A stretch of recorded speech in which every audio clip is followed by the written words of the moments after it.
ফিফাকে আর্থিক দানব বানিয়েছি আমি, এই কথাটি যিনি বলেছেন তিনি ফিফার সাবেক সভাপতি সেপ ব্লাটার। ফুটবল ওয়েবসাইট goal.com-কে ব্লাটার দাবি করেছেন শূন্য তহবিল থেকে 40 বছরে ফিফাকে অর্থনৈতিক দানবে পরিণত করেছেন তিনি, যার প্রমাণ 2022 বিশ্বকাপে $7.5 বিলিয়ন আয় ফিফার। 2015 সালে আর্থিক দুর্নীতির দায়ে ফিফার সভাপতির দায়িত্ব থেকে সরে যেতে বাধ্য হন সেপ ব্লাটার, যদিও এখনও নিজেকে নির্দোষ দাবি করেন এই সুইস ফুটবল সংগঠক।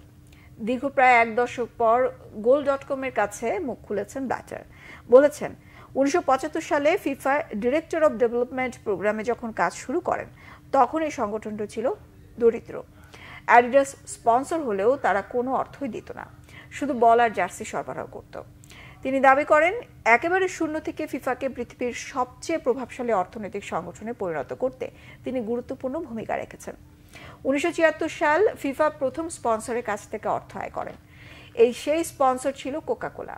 তবে টেলিভিশনে খেলা দেখানোর প্রচার সত্ত্ব থেকে ধীরে ধীরে ফিফার তহবিল বাড়তে থাকে। বিশ্বকাপে টিভি সত্ত্ব থেকে প্রতিটি আসরে আয় বাড়তে থাকে। এছাড়া জনপ্রিয়তা ও প্রচারের কারণে স্পন্সররা ফিফার সাথে হুমড়ি খেয়ে পড়ে। ব্লাটার বলেন ফিফার বর্তমান সভাপতি একটি সাজানো বাগান পেয়েছেন, যা তৈরি করে দিয়েছেন তারা। তবে ফুটবলের বৈশ্বিক প্রসারের সংখ্যাও প্রকাশ করেন তিনি।